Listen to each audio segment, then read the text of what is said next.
It's your weekly kind of summer operating hours, 6:05 Midwest Madness. But we're kicking off a comic book like summer with Midwest. Thor is in the building. Literally by building, I mean in the sky. Thunderstorm's out right now.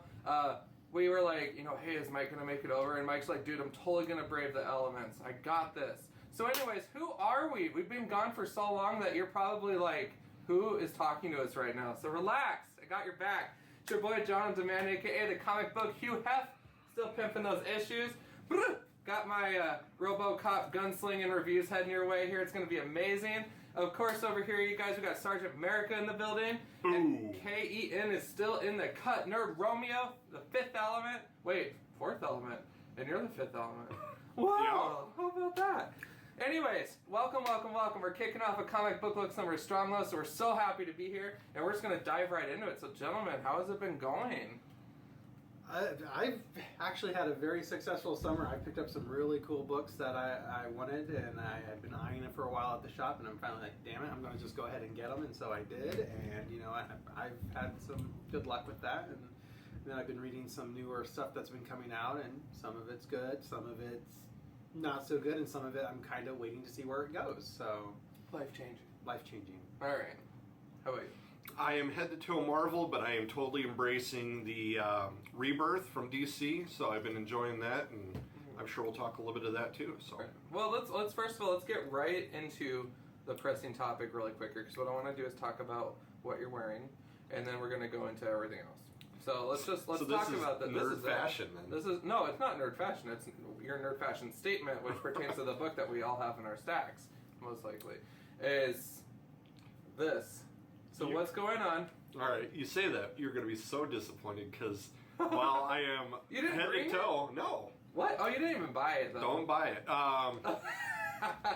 Yes, the flat build Hail Hydra, Steve Rogers putting it right in your face.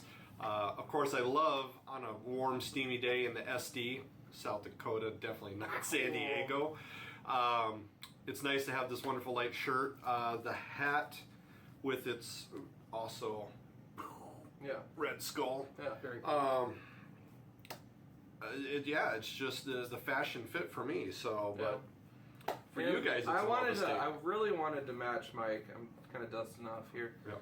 I actually haven't worn this yet, but this really just captures what's going on right now, and with the Red Skull cap brim on there as well. So, Mike and I are definitely trying our best to express ourselves through our fashion.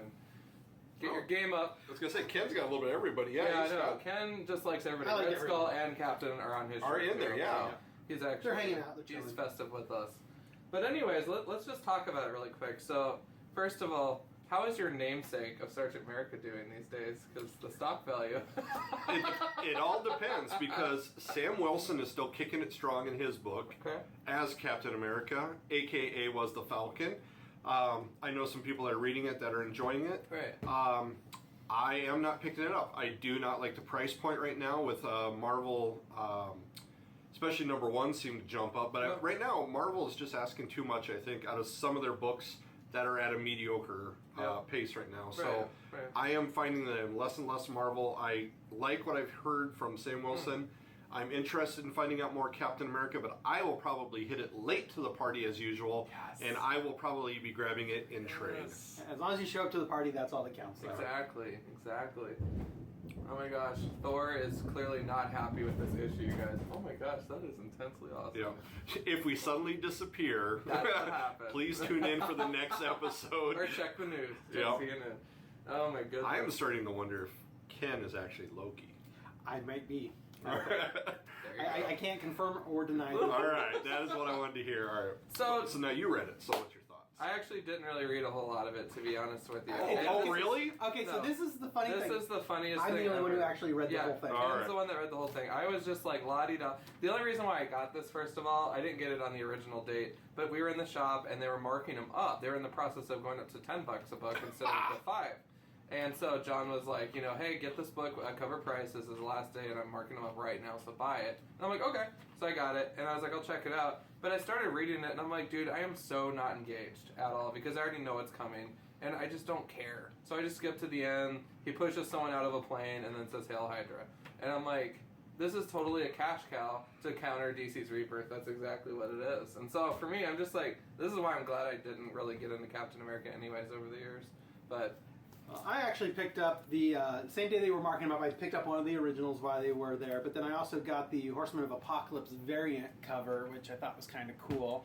So I picked that up. I did actually read the whole thing the same day I got it, and I surprisingly really enjoyed it. I want to know.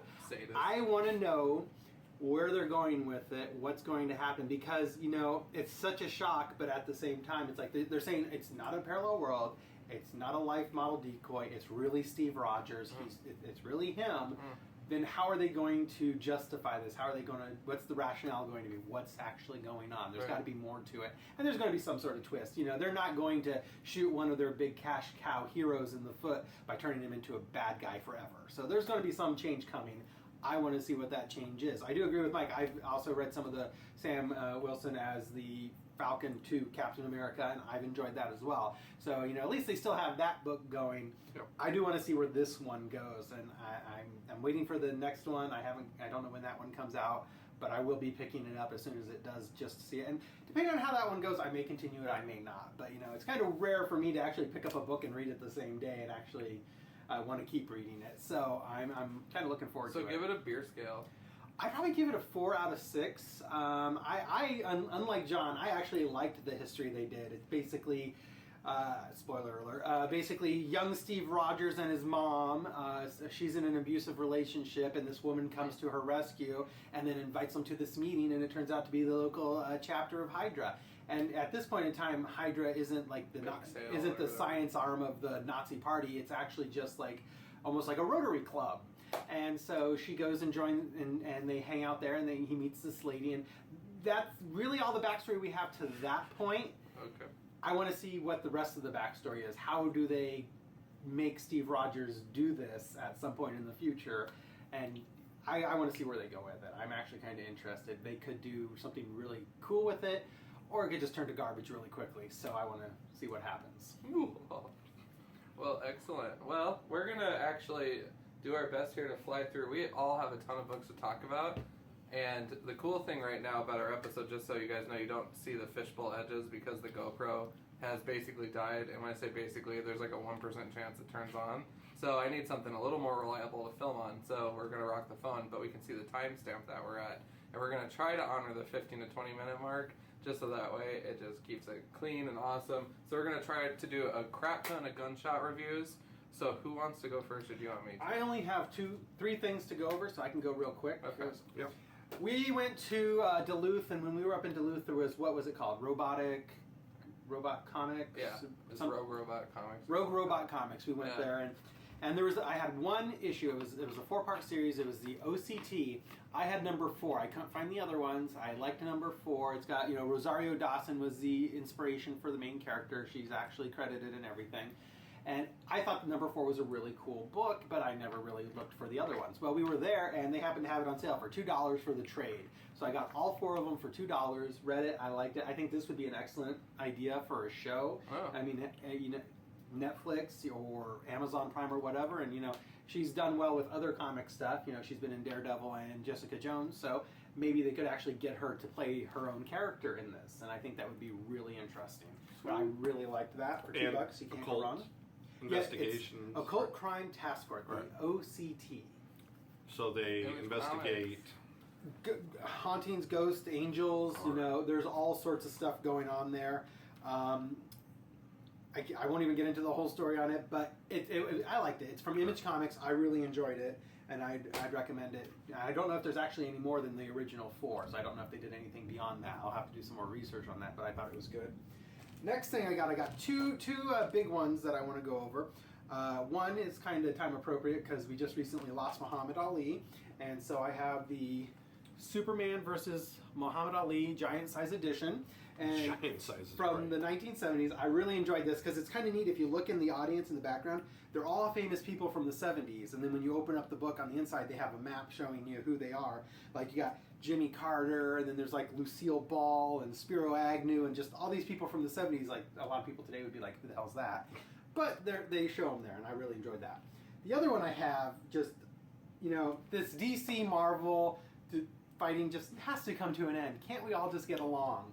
I mean, after all, we've got Superman versus Spider-Man. You know, if Marvel and DC can come together to make a book and make some money, why can't the fans just enjoy both and calm the hell down and not be so upset at that? I really like both Marvel and DC. I think they both have their pros and cons. So, you know, whatever, you know, one does better with movies, one does better with TV shows, but that's neither here nor there. But I saw that and I'm like, I have to pick that up. Spider-Man, Superman. Register impulse purchase. Yeah, totally an impulse purchase, but one that I was very happy with. Proud of you. It was a little more expensive than I probably should have spent. You but didn't get the $250 I saw on the corner? No, it was not $250. It was about $40. But it was $40 I think was well spent.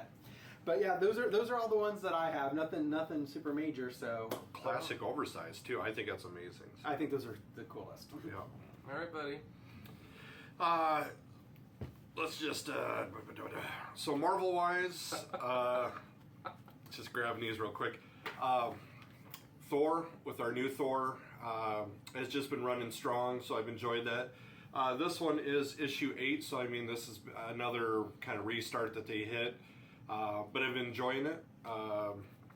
Aaron's and Daughterman is just killing it on that. There was 2 of them that there was a guest artist that Daughterman had to get caught up, and so I didn't care. It was still a good storyline, so I'll give them that. Doctor Strange with the Days of Magic. This has been, like I said, another Aaron's book. So, I mean, as a writer, I definitely would say anything with his name on it. I'm collecting. The artwork on this one, I know some people, it's real hit or miss. Some like it, some don't. Just how they make certain colors pop, draw attention to certain things. Leaving a lot of negative space, I think, has been very inventive and enjoyable. The Power Man Iron Fist has changed artists, so maybe John might like this one a little bit more. The last one, it was very loose, very indie feel, but it's kind of fun having these 2 guys back. It is definitely a goofy story, a fun story, so that's my lighthearted read of the week. When it gets to DC, I cannot talk about it enough, but Wacky Raceland. The old cartoon was fun. It had like Captain Caveman's in there, Dastardly Do-Right and his dog. This one, they let the writer go with whatever he felt like, and it has ended up with a Mad Max feel. It is definitely darker. You know, DC goes dark. But it is still enjoyable, and it has the main storyline, and this one was $3.99. They're not holding the line at $2.99. I think we're going to see a lot of different prices for special books and a lot more special books being kicked out because of that. But there is also a backup story in this, so you get a little bit more page count. It was very enjoyable. Once again, I cannot recommend that enough. With the movie coming out, they're kind of trying to rebrand the Suicide Squad, so it was nice that this Katana focused. So half the book is Katana, half the book is Deadshot. They're each kind of telling their own story and kind of how they got into or led by the Suicide Squad, so it was very enjoyable. Each one, it was... you could pretty much guess on some of it how it was going, and there was a little bit just a twist in there to keep it entertaining for people that have read a long time. Like I said, with the ReBirth, jumped on Wonder Woman this time. First story is the current day, and then in 2 weeks what we get is the past. I think like World War One. So there will be technically 2 storylines going, so that each artist is drawing something different, but the writer is what connects them. It'll be interesting to see how DC can pull that off, because we've heard, I've already heard that double shipments are kind of already starting to fail. And then the very last thing was the Emerald Archer Green Arrow. Oh boy. We have Black Canary also with this. It's still the same writer, Percy, that I did not care for. But he seems now he has hit his stride. He has figured out what he wants to say. Editorial isn't evidently touching or bothering him. I was very happy with this. And Otto Schmidt is knocking it out on the artwork. And then Juan Fiera, who was doing the old Suicide Squad, will be jumping on in 3 issues. So every 3, they're bouncing back and forth. I think it's going to be a great storyline. It's definitely got a lot of old feel Ollie, so I'm enjoying it. Awesome. So, John? Oh my gosh, my mountain of everything. Alright, so let's just kick it off here. I got so much here, guys. This is ridiculous. Oh, I don't even think I have it. You're the one that's buying those. I am, yeah, I know. So I guess here, what we're referring to, you guys, is going to be your Civil War 2.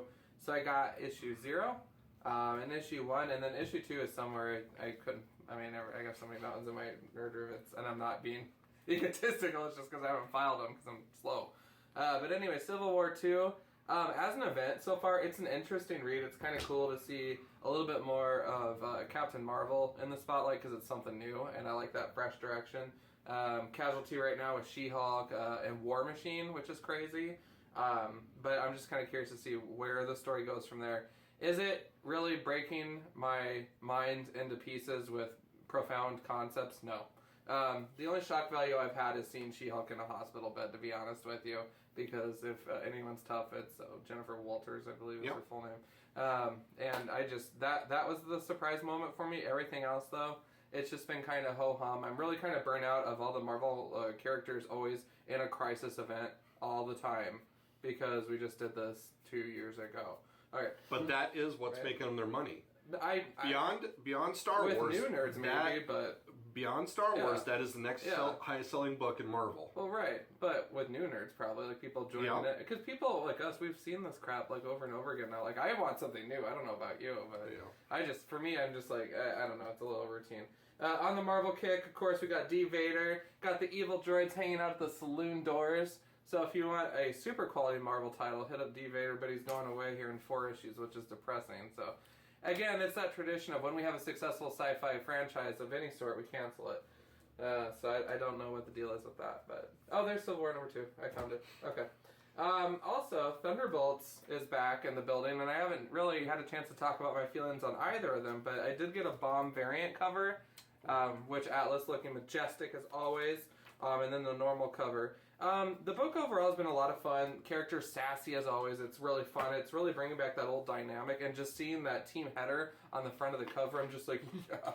So I am loving that, and I hope that it continues to be a strong title, because if anybody deserves it, it's that team. Poison Ivy 5 and 6, and it wrapped up at 6, of course. So this series was fun for me because I just love the characters from Batman. I think the villains are so iconic and so rich, and so it's really cool to get familiar with her a little bit, and I was glad I did it. I'm not a fan of mini runs typically, but I'm okay with that because you just don't see many solo titles. You didn't feel that title kind of got changed? I mean, it was a murder mystery, and then it kind of focused on the kiddos, and then it left it open-ended. I totally agree with all that. Yeah, all right. I just like seeing Pamela like in her own book. And I just love her as a character. I don't know why. It's dumb. And it was great because I mean, she's hot. She's so hot. Yeah. And in that book, though, I mean, she was also brutal. She was brutal to the people she hated. Oh, yeah. And that was surprising to me, seeing old Batman comic books that, she would, spray a little love potion in their face or misting or spores or whatever. Mm-hmm. In this one, she jammed, wooden stakes through people's heads and all that. So I liked it for that, but I felt it was going flat. Oh, totally. That they weren't doing her the right justice they needed. It's fun. Yeah. No, I would agree. It's fun. The thing that I'll be curious about is where does it go from here? Because the 3 daughters at the end, of course, I'm going to go do something great. So, okay, what's that going to be? And do we get to see Poison Ivy again sometime soon? I also like the Swamp Thing tie-in. All right. Did you think something's going to come from ReBirth that you're going to see her pop in? Probably. Okay. I don't know if I'll get it, though. Okay. Speaking of ReBirth, I got... hold up. Let's talk about this one. ReBirth number 1 happened. It was cool. Let's see. Who is it? Jeff Johns was saying online, if you don't like it, I'll pay you back or something. And I'm like, man, maybe you should just buy me a beer. I don't know. It was cool. It was more of a catalog of what's to come. And I paid a shit ton of money and went out at midnight to get a catalog. So I don't know how I feel about that. But it was cool overall. Batman number 1, interesting concept with Gotham-esque Superman characters at the end revealed. So I don't really know how to feel about it yet. I'm curious to see where it goes. I'm going to ride with my boy Bruce Wayne, of course. Sinestro number 3, sick cover. So sick. Yellow Rings equals Fear, love it. I know it's coming to an end. It might come back. I don't know if I'll stick with it or not, but it's been a great ride. I'm so glad I stuck with it. But last but not least, you guys, I'm almost out of breath. Okay, Power Rangers number 4, love it. And there's so much love going on in here. I got the Mascodon Black Ranger Zord variant cover too. I was a huge fan of this show growing up, obviously, because at my age it was cool. But the reason why I loved issue number 1 was the intelligent use of actually issue 0, intelligent use of the individual Zords, so before they merged. And you see more of that in this one where they're just battling the Dragon Zord. And it's so exciting to see the different Rangers use their gifts with the Zords and everything. And it's fun. So, loved it. Final one I got you guys is Pink, Power Rangers Pink, issue 1. Sweet cover. Loved it. And it's fun. What happens to Kimberly after she leaves the Power Rangers? So in the show, everybody wonders, where do these Rangers go? This is a smart direction, and it tells her story, which is kind of cool. So I like that. You get to see a little bit more Zordon, some of the behind-the-scenes Power Ranger magic. That is my stack. I thought you were going to say Zordon Zord action. Zordon Zord action. I'm actually excited for the movie. I want to see the new movie when it comes out. Oh, yeah. Bryan Cranston as a Zordon. What? That's awesome. So anyways, you guys, as always, we're trying to keep it just compact with lots of books, which we totally accomplished. But anyways, the comic book look summer is officially kicking off. We're really excited. We're going to keep it moving. So we're also doing a schedule when we're going to be filming, which means that we'll get the videos up quicker and more steadily. So we're really looking forward to getting that into the equation for our channel. So just stay tuned. Don't lose the faith. Contact us at acomicbooklook@gmail.com if you need anything or have any requests for show topics. We would love to hear from you. You guys have anything else? You summed it up. Yeah. It's great to be in here. So. Welcome. Awesome. Well, you guys have an awesome summer. We'll be back with you next week. And as always, keep it comics for sure, man.